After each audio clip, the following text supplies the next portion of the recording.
नमस्कार, स्वागत है आपका। आप देख रहे हैं इंडिया टीवी। आपके साथ मैं हूं प्राची पाराशर। दोपहर के 12 बज रहे हैं, वक्त हो गया है प्रहार का। और आज प्रहार में सबसे पहले बात करेंगे यूपी की राजधानी लखनऊ से एक हैरान कर देने वाली खबर की। लखनऊ के केजीएमयू में लव जिहाद और धर्मांतरण का चौंकाने वाला मामला सामने आया है। टॉर्चर झेल रही हिंदू महिला रेजिडेंट डॉक्टर ने सुसाइड की कोशिश की। मुस्लिम रेजिडेंट डॉक्टर पर लड़की को प्रताड़ित करने का आरोप है। पीड़िता के परिजनों ने आरोप लगाया है कि उसकी बेटी के प्रेमी ने उसे प्यार के झांसे में फंसाया और अब धर्म बदलकर शादी करने का दबाव बना रहा था। परिजनों का आरोप है कि एक मुस्लिम युवक ने उनकी हिंदू बेटी को प्रेम जाल में फंसाया। शादी का वादा कर उसके साथ शारीरिक शोषण किया गया। बाद में जब लड़की ने शादी की बात कही तो युवक ने धर्म परिवर्तन कर शादी करने की शर्त रख दी। परिजनों ने कहा कि लड़की ने जब धर्म बदलने से इनकार किया तो युवक ने उससे दूरी बना ली और उस पर मानसिक दबाव बनाने लगा।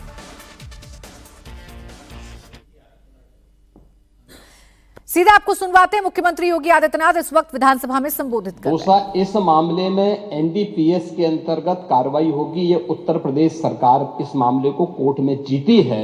उत्तर प्रदेश ने इस मामले को लड़ा है। तीसरा, उत्तर प्रदेश में इसका जो सबसे बड़ा होलसेलर, जो बड़े होलसेलर हैं, जिसको सबसे पहले एसटीएफ ने पकड़ा था 2016 में, उसको लाइसेंस समाजवादी पार्टी ने जारी किया था। जो फोटो रिलीज हो रही है,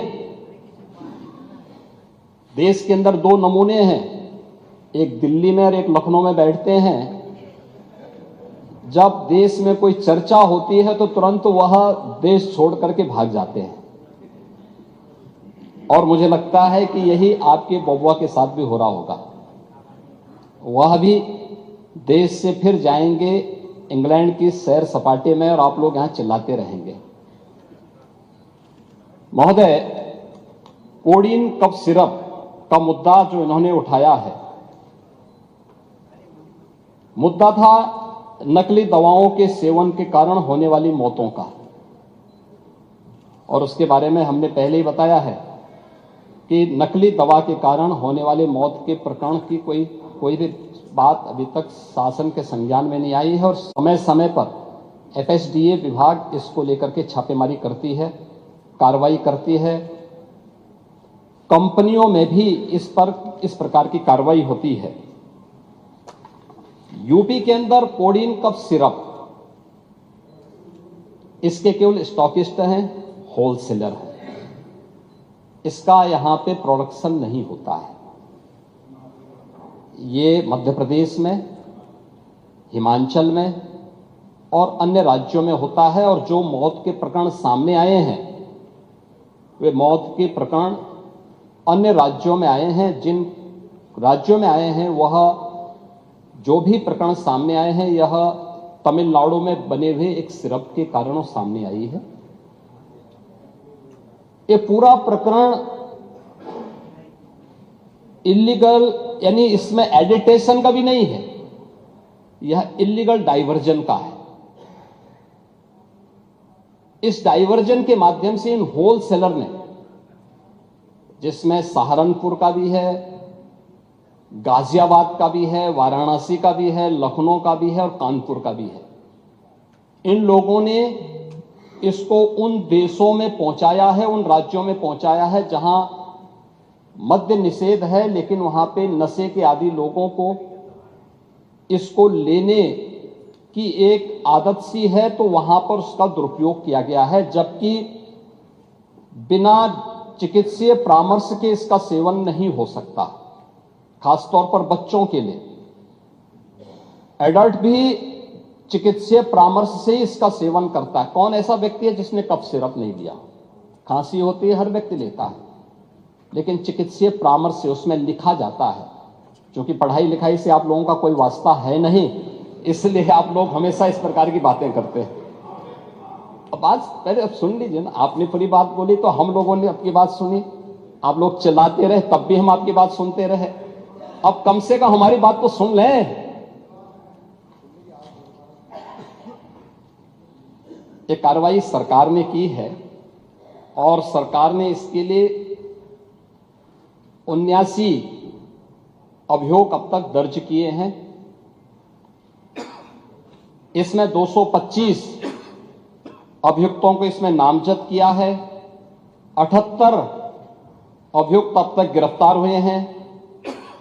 134 फर्म पर एक छापेमारी की कार्रवाई हुई है और इसमें अब तक जिन क्षेत्रों में ये आई हुई अलग अलग राज्यों से जुड़े हुए यह सभी केंद्र हैं और मुझे लगता है अगर आप इसकी गहराई में जाएंगे तो घूम फिर करके वही मामला है कि वो कहीं ना कहीं कोई ना कोई समाजवादी पार्टी से जुड़ा हुआ नेता या उनसे जुड़ा हुआ कोई ना कोई व्यक्ति उसकी चपेट में आता है। और इलीगल ट्रांजैक्शन भी जो हुआ है वो अभी आपकी लोहिया बहाने के एक पदाधिकारी के अकाउंट के माध्यम से हुआ है।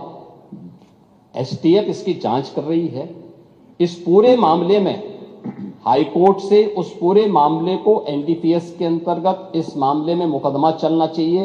ये उत्तर प्रदेश सरकार ने इस लड़ाई को लड़ा है और उसको जीता है और इस मामले में कोई भी अपराधी छूटने नहीं पाएगा। और चिंता मत करिए, समय आने पर बुलडोजर एक्शन भी उसकी तैयारी भी रहेगी। उस समय चिल्लाना मत करिए। संख्या 5 डॉक्टर रागिनी देखो ये दिखाना नहीं पूरा माननीय मुख्यमंत्री कर बहरहाल मेरी बात सुनिए। विषय आपने मेरा बात सुन लीजिए, मेरी बात सुन लीजिए, मेरा निवेदन सुन लीजिए ना। आप उसको सुनेंगे कि अपना बोलते रहेंगे? तो कोडिन कफ सिरप को लेकर जबरदस्त हंगामा उत्तर प्रदेश में इस वक्त हो रहा है। विपक्ष ने सवाल पूछा, इसका जवाब मुख्यमंत्री योगी आदित्यनाथ ने सदन में दिया और कहा कि कोडिन सिरप बनाने वाले शख्स को लाइसेंस तो समाजवादी पार्टी की सरकार ने ही दिया था। मुख्यमंत्री योगी आदित्यनाथ ने इशारों में यह भी कह दिया कि बुलडोजर एक्शन भी होगा और जब बुलडोजर एक्शन होगा तो विपक्ष को ये नसीहत दे दी है कि उस बुलडोजर एक्शन पर चिल्लाना मत। यह भी मुख्यमंत्री योगी आदित्यनाथ ने कहा कि जैसे जैसे इस पूरे मामले में खुलासे हो रहे हैं वैसे वैसे समाजवादी पार्टी से क्या लिंकअप है कोडिन सिरप के मास्टरमाइंड का, उससे बनाने वाले का, वो भी धीरे धीरे कर सामने आ रहा है। तो कोडिन सिरप को लेकर अखिलेश यादव बड़ा आक्रामक नजर आ रहे थे। लगातार मुख्यमंत्री योगी आदित्यनाथ पर बुलडोजर चलाने का दबाव बना रहे थे, बुलडोजर को लेकर सवाल खड़े कर रहे थे।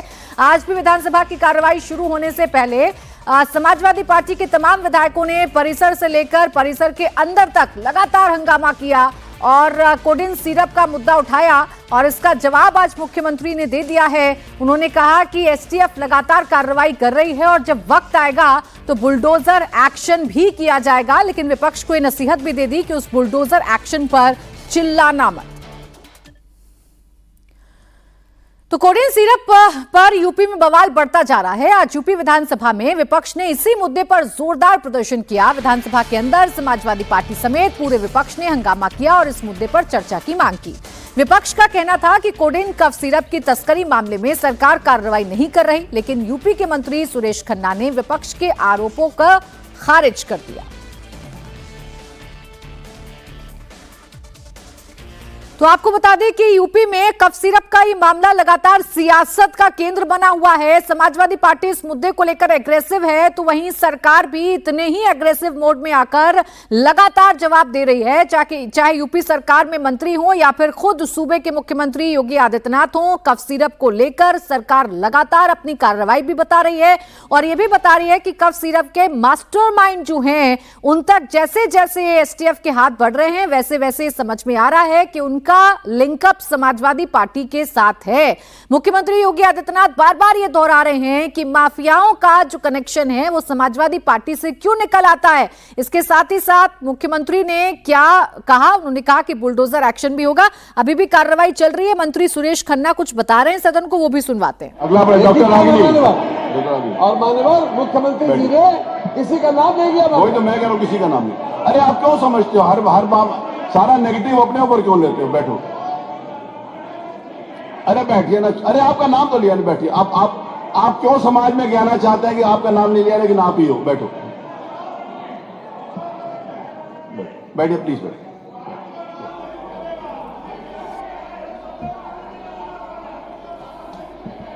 नहीं, उसमें आपने भी तो कहा ना कि सरकार संरक्षण दे रही है, तो सरकार संरक्षण उन्होंने बताया आपको।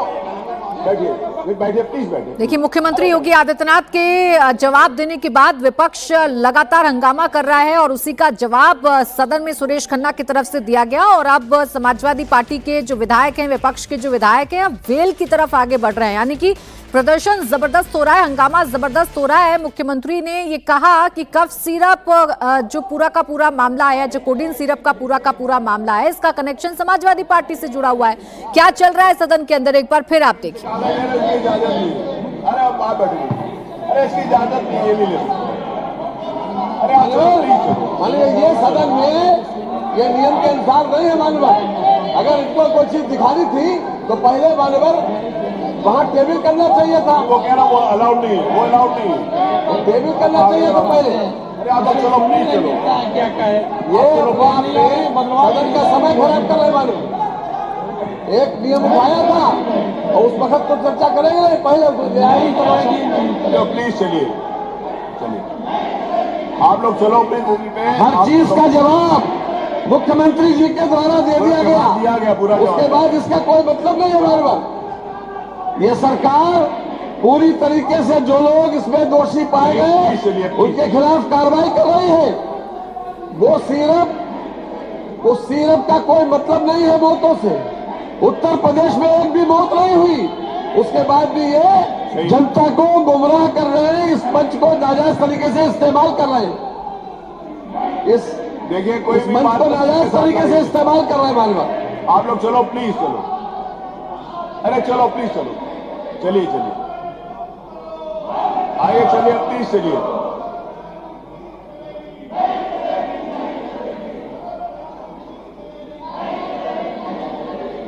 आप कह रहे हो गलत बयानी नहीं चलेगी, एक सेकेंड, आप कह रहे हो गलत बयानी नहीं चलेगी। मुख्यमंत्री जी ने कहा एक भी मौत नहीं है, आप कह रहे सैकड़ों हुई है। बताओ ना नाम, आप नाम बताइए किसकी मौत हुई है। आप नाम बता, आपके पास नाम है नहीं, किसी की हुई नहीं, और गलत बयानी आप कर नहीं, वो कर रहे हैं गलत बयानी आप कर बैठे हुए। आप बताइए ना नाम, आप चलिए अपनी जगह पे बताइए। अरे मुख्यमंत्री जी ने कहा नहीं है ना, तो आप बता रहे हो सैकड़ों, सैकड़ों में से नाम बताइए, सैकड़ों कौन है। गुमराह मत करिए, बैठिए प्लीज, प्लीज बैठिए, प्लीज प्लीज बैठिए, मेरा आपसे निवेदन, बैठिए, आप बैठो प्लीज, बैठो, आइए प्लीज। अरे वो आप चलिए, कहिए ना किसने क्या मना किया, किसने मना किया ना कहने के लिए, कहिए, चलिए कहिए। जब कहा कि एक भी मौत नहीं हुई तो आप चलिए अपनी जगह पर, चलिए जाके बताइए। अरे देखिए ऐसे गुमराह हम इनके इस बयान पर हम लोग वॉकआउट करते हैं। चलो जी आओ, चलिए हो गया, वॉकआउट हो गया, चलिए वॉकआउट हो गया, अरे वॉकआउट हो गया, वॉकआउट हो गया, चलिए। उन्होंने क्या किया, वॉकआउट हो गया, चलिए आई, चलिए चलिए चलिए। अब देखिए, यूपी विधानसभा में जबरदस्त हंगामे के बाद अब समाजवादी पार्टी के विधायकों ने वॉकआउट कर दिया है। जी हां, ये बड़ी खबर इस वक्त आपको यूपी विधानसभा के अंदर से बता रहे हैं। कोडिन कफ सिरप को लेकर चर्चा की मांग विपक्ष ने की, विपक्ष ने कई प्रश्न उठाए, सरकार पर प्रश्न उठाए, जिसका जवाब मुख्यमंत्री योगी आदित्यनाथ ने दिया। और जब मुख्यमंत्री ने यह बताया कि कोडिन कफ सिरप से उत्तर प्रदेश में एक भी मौत नहीं हुई है, इसी का विरोध विपक्ष कर रहा है और विपक्ष ये कह रहा है कि गलत बयानी नहीं चलेगी।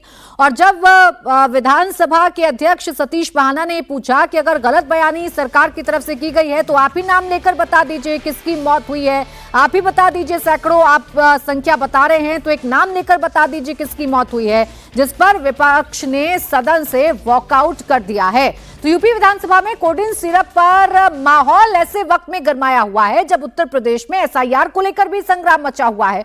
यूपी के सीएम योगी ने बीजेपी कार्यकर्ताओं से कहा है कि कोई भी वैध वोटर लिस्ट से बाहर ना हो जाए। तो अखिलेश यादव ने आरोप लगाया है कि यूपी की हर विधानसभा सीट से 50,000 वोटर्स के नाम काटने की तैयारी चल रही है।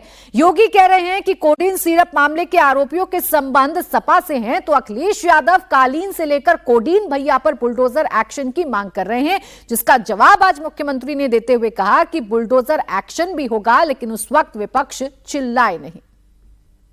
और एक बार फिर से आपको वो खबर बताते हैं जो यूपी की राजधानी लखनऊ से सामने आई, जहां केजीएमयू धर्मांतरण मामले में अब एक के बाद एक बड़े खुलासे हो रहे हैं। महिला के परिजनों के मुताबिक मुस्लिम डॉक्टर ने पहले भी धर्मांतरण कराकर शादी की थी, हिंदू लड़की का धर्मांतरण कराकर शादी की थी और अपनी पहली शादी छिपाकर दोबारा हिंदू महिला रेजिडेंट डॉक्टर को फंसाया। और जब लड़की को पहली शादी के बारे में पता चला तो वो सदमे में आ गई। परिजनों की ओर से महिला आयोग और मुख्यमंत्री पोर्टल पर शिकायत दर्ज कराने की बात कही गई है।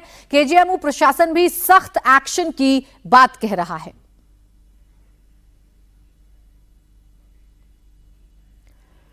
तो केजीएमयू धर्मांतरण मामले में यूपी सरकार एक्शन में आ गई है। प्रदेश के डिप्टी सीएम और स्वास्थ्य मंत्री ब्रजेश पाठक ने सख्त हाई लेवल जांच के आदेश दे दिए हैं। केजीएमयू के वाइस चांसलर से विस्तृत रिपोर्ट की मांग की गई है। डिप्टी सीएम ने बताया कि मामले की जांच के लिए स्पेशल कमेटी का गठन भी कर दिया गया है। ये धर्मांतरण का खेल कब से चल रहा है, लव जिहाद का खेल कैसे कैसे चल रहा है, इस पर अब जांच बिठा दी गई है। ये जानकारी मिली है, पूरी घटना के उच्च स्तरीय जांच के निर्देश दिए गए हैं। पुलिस प्रशासन भी जांच कर रहा है। इसके अलावा किंग जॉर्ज मेडिकल यूनिवर्सिटी के वाइस चांसलर को भी हमने अलग से कमेटी गठित करके विस्तृत रिपोर्ट मांगी है।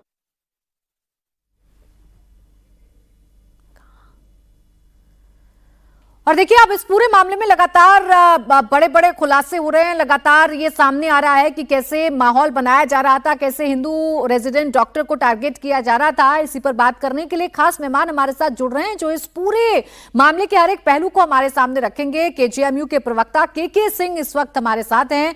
सर, ये पूरा मामला आपके संज्ञान में कैसे आया, क्या सबसे पहले आपको समझ में आया, क्या कुछ हुआ परिसर के अंदर, बताइएगा जरा।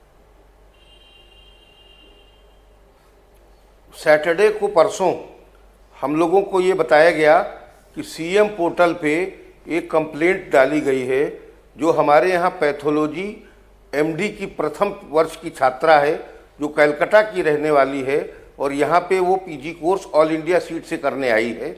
उसके पिता ने एक कंप्लेंट डाली है।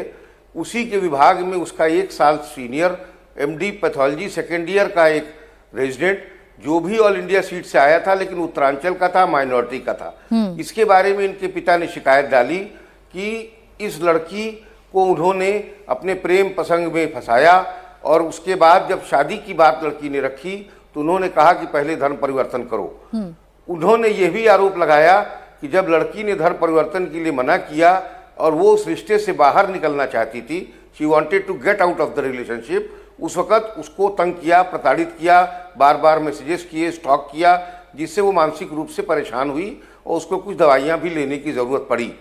अभी ये सब प्रकरण चल ही रहा था, तब तक उनके पिता का आरोप है कि लड़की को जो दोस्ती शुरू हुई थी वो जून जुलाई 2025 में, लेकिन उनके पिता का ये आरोप है कि फरवरी 2025 में, यानी उससे 4 महीने पहले, वो लड़का एक दूसरी हिंदू डॉक्टर लड़की से शादी कर चुका था और उसने इस बात को इससे छिपाया। यही नहीं, उस शादी करने वाली डॉक्टर का भी उसने पहले धर्मांतरण कराया, फिर शादी की जी। हम लोगों के पास अभी कोई लिखित रिपोर्ट नहीं आई है, लेकिन जो समाधान पोर्टल मुख्यमंत्री जी का है, अगर कोई भी चीज मुख्यमंत्री जी के पोर्टल पे आ गई है, जो कि एक ऑफिशियल पोर्टल है और मीडिया में प्रचारित हो रही है, तो इसका विश्वविद्यालय ने सैटरडे को ही, शनिवार को ही स्वतः संज्ञान लेते हुए कल मुझे इसके लिए नियुक्त किया था कि मैं इसकी सारी जानकारी जुटा पाऊं। हमारे वाइस चांसलर का, सोनिया नित्यानंद जी का स्पष्ट कहना है कि अगर ये आरोप सही है, क्योंकि हमारे पास शिकायत नहीं है, फिर भी आप फैक्ट फाइंडिंग करिए, और अगर ये आरोप सही है तो विश्वविद्यालय के स्तर से जितनी भी कार्रवाई हो सकती है सख्त से सख्त उसको हम लोग करेंगे। के सिंह जी, चूंकि ये लव जिहाद का मामला है, ये जबरन धर्मांतरण कराने का मामला है, और इससे पहले भी अगर आरोप सही हैं, तो अगर इससे पहले भी एक हिंदू लड़की का धर्मांतरण कराया गया है तो ये बड़ी बात है और ये गंभीर विषय हो सकता है। जो आरोपी डॉक्टर है उसके बैकग्राउंड के बारे में क्या आपके पास कोई जानकारी है? ये बहुत बड़ी बात है, क्योंकि अगर किसी लड़के की रेजिडेंट होते, किसी लड़का ने एमडी करते हुए शादी की और अपने विभाग में वो किसी को बताया ही नहीं और उसको पूरी तरह से छिपाए, अपने वलीमे में या जिसमें भी किसी को न बुलाए, तो ये तो एक साजिश की बू देता है। अगर कोई भी शादी करेगा तो सामान्य रूप से चाहे जिस भी जात बिरादरी में करे, ज्यादा या कम कुछ लोगों को तो वो शादी के फंक्शन में साझा करेगा, कुछ लोगों को बुलाएगा। अगर वो किसी को बताता ही नहीं है, क्योंकि वो हॉस्टल में नहीं रहता था, बाहर रहता था, तो इसकी जानकारी हमारे यहाँ के अन्य छात्रों को नहीं हो पाई। आज हम लोगों ने अभी 11 बजे पूरे विभाग के सारे शिक्षकों को और जो उससे वरिष्ठ जूनियर डॉक्टर्स हैं उनकी एक बैठक करने को हेड ऑफ डिपार्टमेंट से कहा था कि जिससे और ज़्यादा जानकारी मिल सके। लेकिन हमारे पास कोई शिकायत नहीं है अभी भी, लेकिन जो पोर्टल पे शिकायत है उसके अनुसार फरवरी में शादी हुई, तब जी। ये लड़का रेजिडेंसी यहाँ कर रहा था। ठीक जब है। इसने अपना फॉर्म भरा था 1 साल 1.5 साल पहले, तब इसने अपने को अनमैरिड बताया था। तो अगर इसने फरवरी में शादी करी और वो भी एक धर्मांतर करा के करी, फिर जून में ही 3 महीने बाद उस लड़की के साथ नहीं रह रहा है, इसके साथ लिव इन में रह रहा है। बिल्कुल, लव जो ट्रैप, दूसरा लव पहलू जिहाद जांच और का फिर है, धर्मांतरण इससे का जांच ये होगी। खेल कहां तक मैं- इसके तार जुड़े हुए थे सर, ये तो आप लोग जब जांच करेंगे उसके बाद सामने आएगा कि कितना खतरनाक काम है और किन किन लड़कियों को अभी तक इस पूरे केस में टारगेट भी किया गया है। शुक्रिया आपका सर हमारे साथ जुड़ने के लिए और तमाम जानकारी हमारे साथ साझा करने के लिए। तो एक तरफ इस पूरे मामले पर हाई लेवल कमेटी बना दी गई है, तो दूसरी तरफ उत्तर प्रदेश में एसआईआर के काम को लेकर भी जिम्मेदारियां बीजेपी ने बांटी हैं। जी हां, एसआईआर के काम से सुस्ती पर बीजेपी अपने विधायकों से नाराज है। दरअसल अभी तक बीजेपी में 2,95,00,000 फॉर्म वापस जमा नहीं हो पाए हैं। इसके बाद बीजेपी नेता तरुण चुघ ने विधायकों को चेतावनी देते हुए कहा है कि दोबारा चुनाव नहीं लड़ना तो बताएं। उन्होंने कहा कि अगर यही हाल रहा तो जहां 100-500 वोट से जीते थे, अगले चुनाव में बीजेपी हार सकती है। बीजेपी यूपी के विधायकों के साथ साथ राज्य के सांसदों को भी चेतावनी दे रही है कि वो एसआईआर के काम में तेजी लाएं, क्योंकि अभी भी कई विधानसभा क्षेत्रों में 15 से 20% तक वोटर्स के नाम मिसिंग हैं। कई विधानसभा क्षेत्रों में यह आंकड़ा इससे भी ज्यादा है और इससे बीजेपी की शिकन जो है वो बढ़ गई है। इसीलिए बीजेपी लगातार मंथन कर रही है और अब विधायकों सांसदों को यह जिम्मेदारी दी गई है कि जो अनट्रेसेबल वोटर्स हैं उनको ढूंढा जाए। एसआईआर को लेकर कल यूपी में बीजेपी ने एक बड़ी बैठक की थी जिसमें सीएम योगी शामिल हुए थे। इस दौरान बीजेपी ने यूपी के अपने सांसदों और विधायकों को नसीहत दी थी। अब नसीहत क्या थी ये आपको बताती हूं। बीजेपी ने बड़ा साफ साफ अपने विधायकों और सांसदों के सामने कहा कि अगर चुनाव लड़ना है तो एसआईआर के काम में जुट जाएं, क्योंकि एसआईआर का असर अगले 20 साल तक रहने वाला है। जो अभी एसआईआर का काम पूरा कर लेगा वो 20 साल एमपी और एमएलए बनेगा। बीजेपी ने सुस्ती दिखाने वाले नेताओं को चेतावनी जारी करते हुए कहा कि जिसे चुनाव नहीं लड़ना है वो अभी बता दे, लेकिन एसआईआर में पार्टी के साथ धोखा नहीं करे। यूपी में एसआईआर फॉर्म जमा करने में अभी 5 दिन का वक्त बाकी है। बीजेपी ने इस दौरान वोटर्स का नाम जुड़वाने में पूरी ताकत लगाने को कहा है। बीजेपी को जो रिपोर्ट मिल रही है वो ये कि बहुत सारे वोटर्स हैं जिनके नाम वोटर लिस्ट में शामिल नहीं हो पाए हैं, इसीलिए बीजेपी मंथन कर रही है।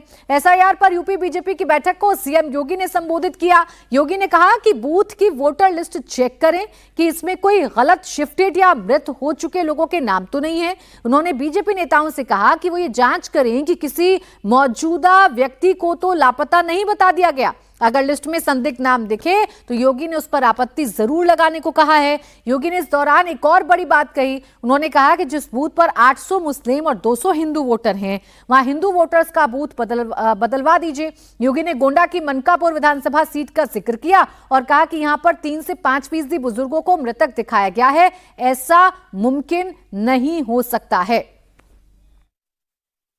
तो एसआईआर के मामले में माननीय मुख्यमंत्री जी पहले भी कई बार बता भी चुके हैं, सब लोगों को निर्देशित भी कर चुके हैं और एक चिंता भी व्यक्त कर चुके हैं कि सारे जनप्रति और सारे संगठन को पूरी मेहनत से लगने की जरूरत है। 26 तारीख तक एसआईआर का ये नाम जुड़ना और कटना और इसका कार्यक्रम होगा। पहली के बाद 1 जनवरी से 31 जनवरी तक कार्यक्रम, रूपपत्र 6-7 के द्वारा फॉर्म भरने का कार्यक्रम होगा। ड्राफ्ट हमारा 31 को आ जाएगा। जो भी ये अभी जो चल रही है प्रक्रिया, उसका ड्राफ्ट सूची हमें 31 तक मिलने का काम हो जाएगा। लेकिन 26 तक का जो अवसर है, इस अवसर को हम लोगों को जो भी इस तरह के बचे हुए ऐसे लोग हैं जो वास्तव में अभी खोजे नहीं मिल रहे हैं लेकिन वो हैं। आगे ट्रंप सीरिया को दहलाएंगे और क्या नेतन्याहू ईरान को उड़ाएंगे? रूस के एटम और चीन के जेट से क्या यूरोप यूक्रेन मटियामेट होंगे? तो